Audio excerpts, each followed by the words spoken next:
Cambodia, a nation bordering Laos, Thailand, and Vietnam, lies at the foot of the Mekong Delta.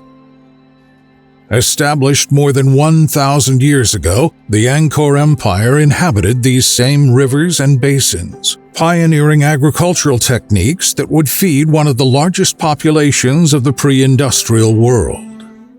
India, the second most populous country in the world. No stranger to catastrophes. Between the lines of the 1950 census, you'll find the stories of those who fled war-torn Europe in search of freedom and created new opportunities for future generations. When the two A-7D Corsairs landed at Korat Royal Thailand Air Force Base, 396 miles northwest of Phnom Penh, Cambodia, it was effectively the end of combat operations in the war.